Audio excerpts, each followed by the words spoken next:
السلام علیکم ورحمۃ اللہ وبرکاتہ۔ امید کرتے ہیں تمام سامعین خیر و عافیت کے ساتھ ہوں۔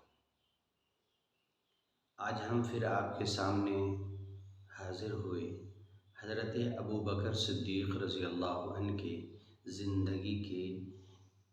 حالات کو لے کر آپ کے سامنے چند باتیں عرض کروں گا۔ امید کرتے ہیں اللہ تعالی ہم سب کو اس کو سن کر عمل کی توفیق عطا فرمائے۔ حضرت ابو بکر صدیق رضی اللہ عنہ مکہ کے لوگوں میں وہ شخص ہیں جو سب سے پہلے حضور اکرم صلی اللہ علیہ وسلم کی بات کا اقرار کیے، اور حضور اکرم صلی اللہ علیہ وسلم پر مردوں میں سب سے پہلے حضرت ابو بکر صدیق رضی اللہ عنہ ایمان لائے، اور حضور اکرم صلی اللہ علیہ وسلم کے ساتھ ساتھ ہمیشہ ہر حال میں خوشی اور غم میں آپ ساتھ رہے۔ حضور اکرم صلی اللہ علیہ وسلم کے ساتھ مکے سے ہجرت فرمائی سب سے پہلے حضرت ابو بکر صدیق رضی اللہ عنہ نے، اور ہجرت میں آپ یعنی حضرت ابو بکر صدیق رضی اللہ عنہ آپ صلی اللہ علیہ وسلم کے ساتھ رہے، اور ہجرت کے دوران آپ صلی اللہ علیہ وسلم نے آپ کی گود میں سر رکھ کر آرام فرمایا۔ یہ حضرت ابو بکر صدیق رضی اللہ عنہ کی سب سے بڑی خوش نصیبی کہ آپ کے گود میں سرکار دو عالم محمد رسول اللہ صلی اللہ علیہ وسلم آرام فرما رہے ہیں اپنا سر مبارک رکھ کر۔ حضرت ابو بکر صدیق رضی اللہ عنہ وہ خوش نصیب صحابی ہیں جنہوں نے اپنی بیٹی کا نکاح حضور اکرم صلی اللہ علیہ وسلم سے فرمایا، جن کا نام تاریخ میں اور روایات میں اور حدیث کی کتابوں میں ہزاروں حدیثیں حضرت عائشہ صدیقہ رضی اللہ تعالی عنہ سے منقول ہے۔ حضرت عائشہ صدیقہ رضی اللہ تعالی عنہ حضور اکرم صلی اللہ علیہ وسلم کی وہ بیویوں میں ممتاز اور بالکل الگ ہیں جنہوں نے سب سے پہلے اپنی زندگی کا نکاح حضور اکرم صلی اللہ علیہ وسلم سے کیا۔ باقی جتنی بیویاں تھیں آپ صلی اللہ علیہ وسلم کی سب کی سب بیوہ تھیں، لیکن حضرت عائشہ صدیقہ رضی اللہ تعالی عنہ ایک ایسی بیوی ہیں جو پہلی مرتبہ حضور کے نکاح میں آئی، اور حضرت عائشہ صدیقہ رضی اللہ تعالی عنہ سے ہزاروں حدیث حضور اکرم صلی اللہ علیہ وسلم کی منقول ہیں۔ میں اگر اپنی زبان سے یہ بات کہوں تو کوئی عجیب بات نہ ہوگی کہ مردوں میں جتنا اسلام اور دین اور شریعت کے احکام بتلائے گئے وہ سب صحابہ کے ذریعے سے پہنچا امت کے لوگوں تک، لیکن امت کی عورتوں تک جو دین پہنچا، جو اسلام پہنچا، جو شریعت پہنچی، جو اللہ کے نبی صلی اللہ علیہ وسلم کی بات پہنچی، امت کی عورتوں کے لیے سب سے زیادہ حضرت عائشہ صدیقہ رضی اللہ تعالی عنہ کا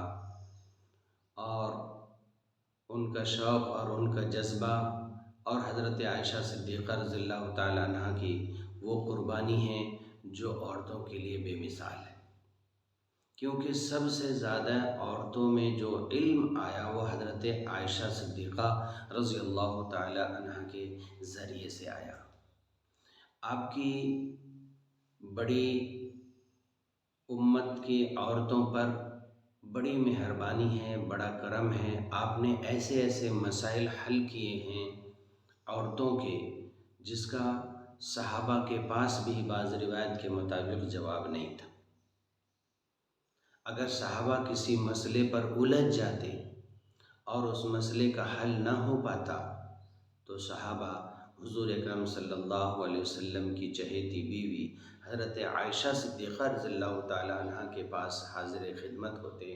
اور آپ سے یعنی حضرت عائشہ صدیقہ رضی اللہ تعالیٰ عنہ سے اپنے مسئلے کو حل فرمایا کرتی تھی۔ میں اپنی زبان مبارک سے کہوں تو بڑی بات نہ ہوگی کہ حضرت عائشہ صدیقہ رضی اللہ تعالیٰ عنہ اپنے دور کی بڑی عالمہ میں آپ کا شمار ہوتا تھا۔ بڑے فضائل اور بڑے مناقب آپ کے یعنی حضرت عائشہ صدیقہ رضی اللہ تعالیٰ عنہ کے حدیث کی کتابوں میں موجود ہے۔ میں حضرت ابوبکر صدیق رضی اللہ عنہ کے بارے میں چند باتیں عرض کرنے چلا تھا کہ حضرت ابوبکر صدیق رضی اللہ عنہ وہ خوش نصیب صحابی ہیں جن کی گود میں سر رکھ کر آپ صلی اللہ علیہ وسلم نے آرام فرمایا۔ حضرت ابوبکر صدیق رضی اللہ عنہ وہ صحابی ہیں جنہوں نے آپ صلی اللہ علیہ وسلم پر اپنا سب کچھ قربان کر دیا، سب کچھ قربان کر دیا۔ ایک جنگ کے موقع پر حضرت ابوبکر صدیق رضی اللہ عنہ نے اپنے گھر سے سارا سامان اٹھا کر لا کر حضور کی خدمت میں پیش کر دیا۔ اللہ کے نبی نے پوچھا، ابوبکر اپنے بیوی بچوں کے لیے گھر میں کیا چھوڑا ہے؟ کہا، یا رسول اللہ اپنی بیوی بچوں کے لیے اللہ اور اس کے رسول کی محبت چھوڑ آیا ہوں۔ جبریل علیہ السلام حاضر خدمت ہوئے اور کہا، یا رسول اللہ ابو بکر سے پوچھتے ہیں، اللہ ابو بکر سے پوچھتے ہیں کہ ابو بکر اس حال میں اللہ سے راضی ہے؟ اللہ اکبر۔ جب اللہ کے نبی صلی اللہ علیہ وسلم نے یہ باتیں کہیں کہ ابو بکر اللہ آپ سے پوچھ رہا ہے کہ آپ اللہ سے اس حال میں راضی ہو جبکہ اپنا سب کچھ اللہ کے نام پر آپ نے لٹا دیا۔ حضرت ابوبکر نے ایک چیخ ماری اور زور سے اللہ اکبر کہہ کر سجدہ کیا اور کہا، اللہ آپ سے میں راضی ہوں اور آپ بھی مجھ سے راضی ہو جائیے۔ یہ وہ ابوبکر صدیق رضی اللہ عنہ ہیں کہ حضور کی وفات کے بعد جنہوں نے اسلام کو سہارا دیا، اسلام کو طاقت عطا فرمائی، اور جو لوگ زکوٰۃ کے انکاری ہوئے حضور کے انتقال کے بعد ان لوگوں سے جہاد کیا، اور جو لوگ حضور کے انتقال کے بعد مرتد ہو گئے ان کو اسلام میں داخل کیا، اور جو لوگ حضور اکرم صلی اللہ علیہ وسلم کے وفات کے بعد جنہوں نے نبوت کا دعویٰ کیا ان سے بھی آپ یعنی حضرت ابوبکر صدیق رضی اللہ عنہ نے جہاد کیا۔ حضرت ابوبکر صدیق رضی اللہ عنہ حضور کی وفات کے بعد اسلام کے چاہنے والوں کو بڑی طاقت عطا فرمائی، بڑی طاقت۔ حضور کی وفات کے بعد مدینہ کی مسجد میں یعنی مسجد نبوی میں ایک چیخ و پکار مچی ہوئی تھی۔ لوگ اپنے غم کو برداشت نہیں کر پا رہے تھے کہ آج ان سے حضور اکرم صلی اللہ علیہ وسلم جدا ہو گئے ہیں۔ کیا عورتیں، کیا مرد، کیا بوڑھے، کیا بچے، جوان، سب کے سب چیخ و پکار مچائے ہوئے تھے۔ حضرت عمر رضی اللہ عنہ تلوار لے کر کھڑے ہو گئے اور یہ آواز لگائی کہ خبردار اگر کوئی کہے کہ حضور کا انتقال ہو گیا ہے اس کی گردن اڑا دوں گا۔ حضرت ابوبکر صدیق رضی اللہ عنہ منبر رسول صلی اللہ علیہ وسلم پر کھڑے ہوئے اور یہ ارشاد فرمایا، اے لوگو اگر تم نبی صلی اللہ علیہ وسلم کی عبادت کرتے تھے تو یہ سمجھ لو کہ آج محمد رسول اللہ کا انتقال ہو گیا ہے اور حضور وفات پا چکے ہیں، اور اگر تم سب اللہ کی عبادت کرتے تھے تو یہ جان لو اللہ آج بھی موجود ہے۔ اس طریقے کی چند باتیں منبر رسول پر کھڑے ہو کر حضرت ابوبکر صدیق رضی اللہ عنہ نے بڑے جوش اور جذبے اور شوق کے ساتھ کہا تو لوگوں کے دلوں میں سکون آیا اور ان کی ایمانی طاقت اور زیادہ مضبوط ہو گئی کہ حقیقت میں ہم سب کو بھی مرنا ہے، کوئی انسان دنیا کے اندر رہنے کے لیے نہیں آیا، ایک دن ہر انسان کو یہ دنیا چھوڑنی ہے۔ ہمارے نبی صلی اللہ علیہ وسلم بھی انسان تھے، خیر البشر تھے، وہ بھی اس دنیا سے پردہ فرما گئے ہیں، لیکن اللہ پہلے بھی تھا، اب بھی ہے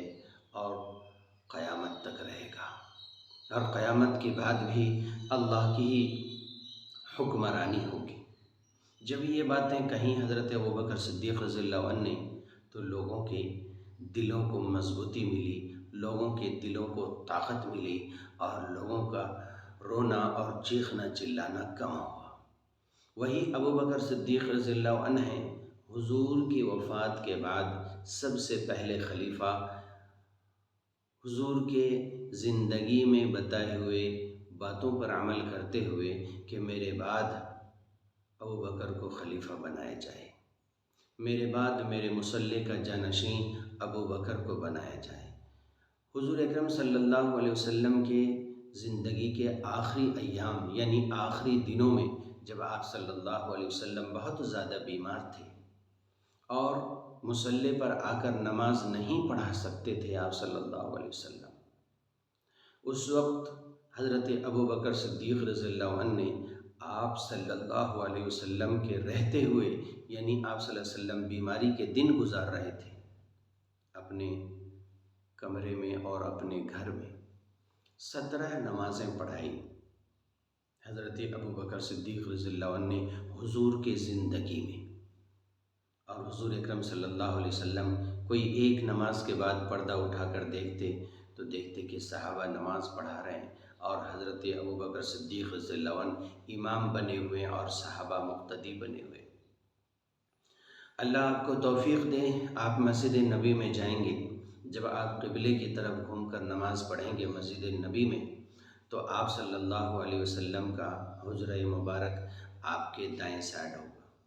بائیں سائڈ ہوگا۔ لیفٹ میں آپ صلی اللہ علیہ وسلم کا حجرہ مبارک ہے جہاں آپ صلی اللہ علیہ وسلم آرام فرما رہے ہیں، اور آپ قبلے کی طرف منہ کر کے نماز پڑھیں گے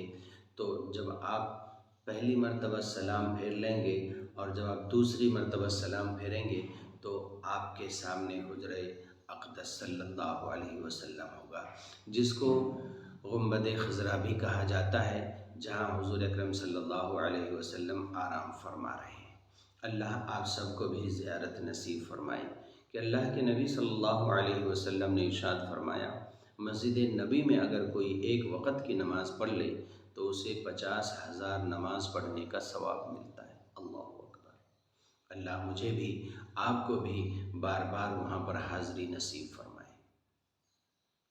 میں یہ عرض کر رہا تھا کہ حضور کے انتقال کے بعد، حضور کی وفات کے بعد حضرت ابوبکر رضی اللہ عنہ خلیفہ ہوئے۔ خلیفہ ہونے کے دوسرے یا تیسرے دن حضرت ابوبکر صدیق رضی اللہ عنہ کچھ چادریں لے کر اپنے ہاتھ پر ڈالا اور لے کر بازار کی طرف نکلے کہ اسے بیچ کر بچوں کے لیے، اہل و عیال کے لیے، گھر والوں کے لیے کچھ پیسے کا انتظام کروں تاکہ ان کا خرچ بھی آرام سے گزر جائے، یعنی گھر کا خرچ بھی آرام سے چل جائے۔ راستے میں حضرت عمر رضی اللہ عنہ سے ملاقات ہوئی۔ حضرت عمر رضی اللہ عنہ نے پوچھا، ابوبکر کہاں جا رہے ہیں؟ ابوبکر صدیق رضی اللہ عنہ نے ارشاد فرمایا، عمر یہ چادریں ہیں، اسے بیچنے کے لیے بازار جا رہا ہوں۔ آپ کو میں بتا دوں کہ تمام صحابہ کی یہ عادت تھی تجارت۔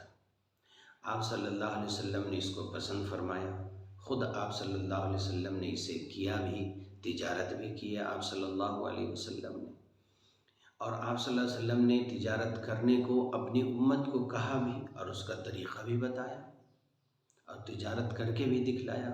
اور تجارت کے اصول بھی بتلائے، اور یہ نبیوں کی سنت رہی،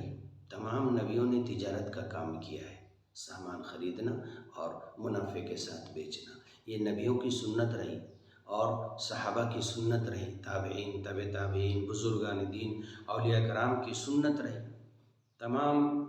صحابہ نے اس کو پسند کیا اور اس پر عمل بھی کیا۔ اسی پر عمل کرتے ہوئے حضرت ابوبکر صدیق رضی اللہ عنہ چند چادریں اپنے ہاتھ پر ڈال کر بازار میں جا رہے فروخت کرنے کے لیے، بیچنے کے لیے، تاکہ کچھ پیسے آ جائے کہ گھر کا انتظام ہو۔ حضرت عمر رضی اللہ عنہ نے کہا، ابوبکر اگر آپ تجارت میں لگ گئے تو خلافت کا کیا ہوگا؟ خلافت کی ذمہ داری آپ کے اوپر ہے، آپ تمام لوگوں کے خلیفہ ہیں مدینہ کے۔ جب آپ تجارت کرنے لگیں گے تو عوام کا کیا حال ہوگا؟ آپ یہ کام نہ کریں۔ چلیں ابو عبیدہ بن جراح کے پاس۔ دونوں صحابی حضرت ابو بکر صدیق رضی اللہ عنہ اور حضرت عمر رضی اللہ عنہ، دونوں صحابہ حضرت ابو عبیدہ بن الجراح کے پاس پہنچے اور ان سے کہا، یہ ابو عبیدہ رضی اللہ عنہ وہ صحابی ہیں جو حضور اکرم صلی اللہ علیہ وسلم کے زمانے میں امین کہلاتے تھے۔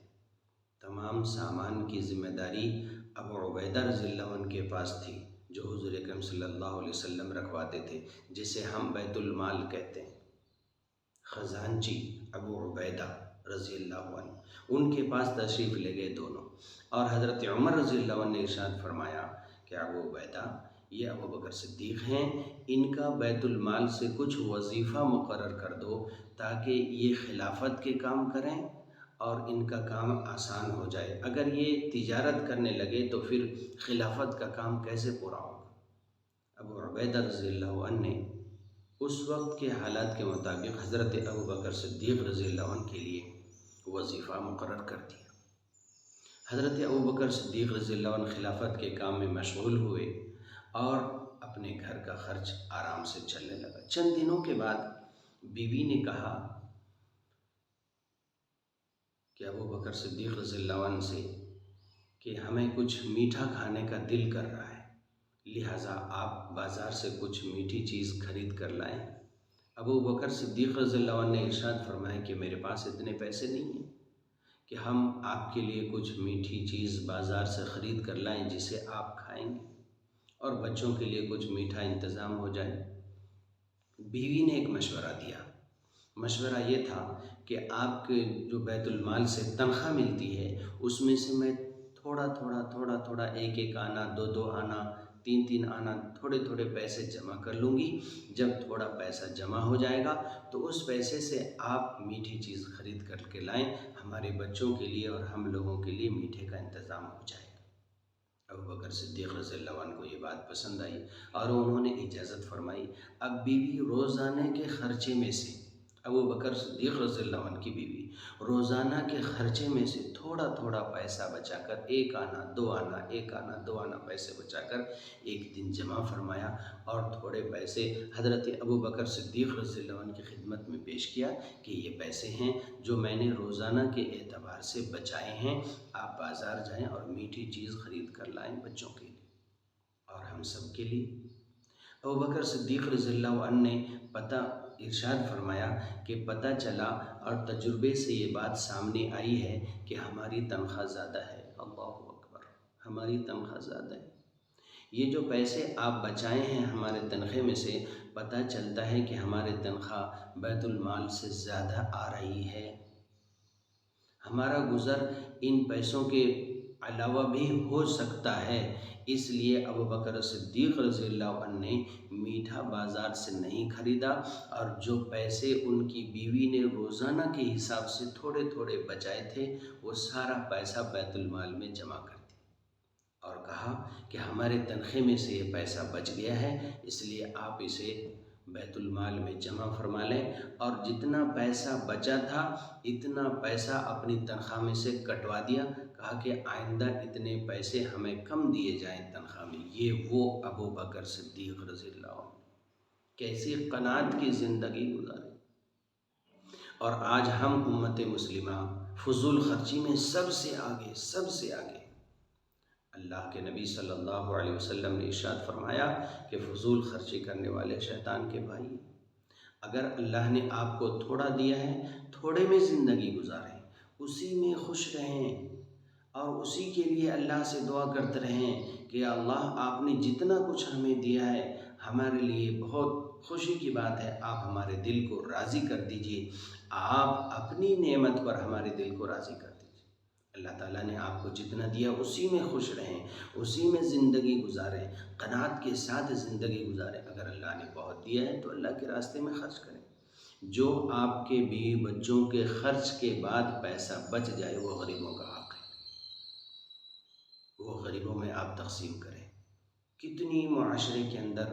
بیوہ عورتیں ہیں، بیٹیاں ہیں جن کی شادی نہیں ہو پا رہی ہے، اور غریب لوگ ہیں جو صحیح سے ہاسپٹلوں میں علاج نہیں کر پا رہے ہیں، ہمارے نوجوان بچے ہیں جو ناجائز مقدمات میں جیلوں میں بند ہیں، ان کی رہائی کے اسباب پیدا کیجیے، وہاں پر آپ اپنا پیسہ لگائیے، غریبوں کی مدد کیجیے، ہاسپٹلوں میں جو لوگ غریب بیمار ہیں ان کے علاج میں آپ اپنا پیسہ لگائیے، بیوہ ہے ان کی ضرورت کو پورا کیجیے، یتیم ہے ان کی ضرورت کو پورا کیجیے، ضرورت مند ہے ان کی ضرورت کو پورا کیجیے، اور معذور ہے، کمزور ہے، ضعیف ہے، ان کی ضرورت کو پورا کیجیے، اللہ آپ کی ضرورت کو پورا کریں گے۔ اللہ تعالیٰ مجھے اور آپ کو حضرت ابوبکر صدیق رضی اللہ عنہ کی زندگی سے جو دو تین باتیں ہمیں سبق ملی ہیں، جو دو تین باتیں ہم نے اپنی زبان سے کہی ہیں، اللہ قبول فرمائے۔ اللہ آپ کے لیے، ہم سب کے لیے، تمام امت مسلمہ کے لیے عمل کرنا آسان فرمائے۔ السلام علیکم ورحمۃ اللہ وبرکاتہ، وآخر دعوانا ان الحمد للہ رب العالمین۔